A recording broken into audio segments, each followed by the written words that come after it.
किसी ने बड़े कमाल की बात कही है कि इस दुनिया में दो व्यक्ति श्रेष्ठ होते हैं। पहले वो जो शक्तिशाली होकर भी माफ कर देते हैं और दूसरे वो जो दरिद्र होकर भी दान कर देते हैं।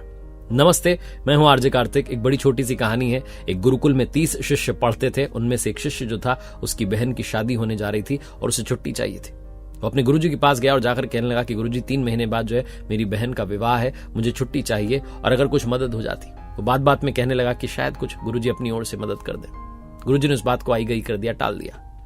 जब शादी की जो तारीख थी, तिथि थी, वो पास आने लगी तो गुरुजी ने उसे बुलाया और कहा, बेटा छुट्टी चाहिए, चले जाओ और एक किसी शिष्य को ले जाओ अपने साथ ताकि तुम्हारी मदद करेगा, तुम्हारे किसी मित्र को ले जाओ। उसने कहा ठीक है गुरुजी।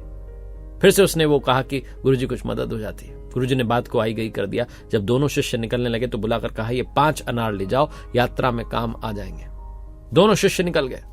जिस शिष्य की बहन की शादी थी वो दूसरे वाले मित्र से, दोस्त से, जो उसका बेस्ट फ्रेंड था, उससे कहने लगा कि देख रहे हो कैसे गुरुजी अपना सब कुछ समर्पित कर दिया और मदद मांगी। इतना सब कुछ है इनके पास, इतना बड़ा गुरुकुल है, मदद मांगी तो मुझे 5 अनार दे दिए। बताओ इन 5 अनार से क्या होगा। दूसरे वाले ने कहा कि भाई गुरुजी ने दिए हैं तो कुछ सोच समझ के दिए होंगे, सब अच्छा होगा। यात्रा चलती रही। आधा सफर जो है कट चुका था। रेतीले इलाके में से जा रहे थे। तभी जब ये दोनों वहां विश्राम करने के लिए रुके थे, तभी इन्हें मुनादी की आवाज सुनाई दी।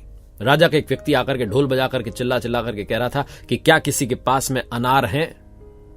दोनों शिष्य जो थे एक दूसरे को देखने लगे और सोचने लगे अनार तो हैं। जाकर के मिले उस व्यक्ति से, कहने लगे हाँ भाई अनार तो हमारे पास हैं, चाहिए क्यों। उस व्यक्ति ने बताया कि राजा की बेटी बड़े दिनों से बीमार है और वैद्य जी ने दवाई दी है जिसे अनार के जूस के, अनार का जो रस होता है उसके साथ ही दी जा सकती है। अब अनार कहां से लाएं, हमारा तो रेतीला इलाका है। ये जो दोनों शिष्य थे उन्होंने कहा कि अरे हमारे पास में अनार है, 5 अनार है। उसे वो अनार दे दिए। व्यक्ति जो इनको साथ ले गया राजमहल में। राजा बड़ा प्रसन्न हुआ। राजा ने बुलाया और बड़ी आवभगत की। बोले वाह कमाल हो गया, मैं तो सोच रहा था कि मेरी बेटी अब बचेगी नहीं, लेकिन ये अनार पता नहीं कहां से प्रभु कृपा से यहां तक पहुंच गए। आप दोनों पता नहीं कैसे यहां पहुंचे, सफर में मिल गए, सब कुछ ठीक हो गया।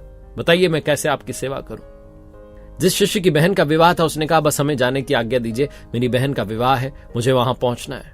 राजा ने कहा क्या बात है, आपकी बहन का विवाह यानी मेरी बहन का विवाह है, हम उस विवाह का कार्यक्रम धूमधाम से करेंगे, आप चिंता मत कीजिए। आपने मेरी बेटी का जीवन बचाया है, मैं आपकी बहन का विवाह धूमधाम से करवाऊंगा। राजसी तरीके से, राजसी ठाट बाट से विवाह संपन्न हुआ। देखते रह गए लोग कि क्या बात है। गरीब परिवार का व्यक्ति था वो शिष्य जो था, बच्चा था गरीब परिवार का, लेकिन धूमधाम से शादी संपन्न हुई। जब वापस दोनों शिष्य जा रहे थे गुरुकुल की ओर, तो जो बेस्ट वाला फ्रेंड था उसने कहा अपने मित्र से जिसकी सिस्टर की शादी थी कि भाई मैंने कहा था ना, गुरुजी ने कुछ भी जो वो देते हैं, जो भी वो कहते हैं, ऐसे ही नहीं कहते। उनकी योजना बहुत कमाल की होती है। उन्होंने 5 अनार दिए तो कुछ सोच समझ के दिए होंगे। बहुत छोटी सी कहानी है जो ये बताती है कि प्रभु की योजना सर्वश्रेष्ठ होती है। God's plan is always the best plan। प्रभु पर छोड़ दीजिए, अपनी ओर से सोचना बंद कर दीजिए। बोलिए अब सब कुछ आपके हवाले, मैं आपके हवाले, मेरा जीवन आपके हवाले, वो सब संभाल लेंगे। कई बार हम जीवन में घबराने लगते हैं कि अरे भगवान ये हमारे साथ क्यों कर रहा है। अरे आप और हम तो थोड़ा ही दूर का देख रहे हैं, देखने वाला तो बहुत दूर का देखता है और हमारे लिए सब कुछ पहले से ही तय कर देता है। एक बार फिर से वही बात जो अक्सर कहता हूं, कर दिखाओ कुछ ऐसा कि दुनिया करना चाहे आपके जैसा।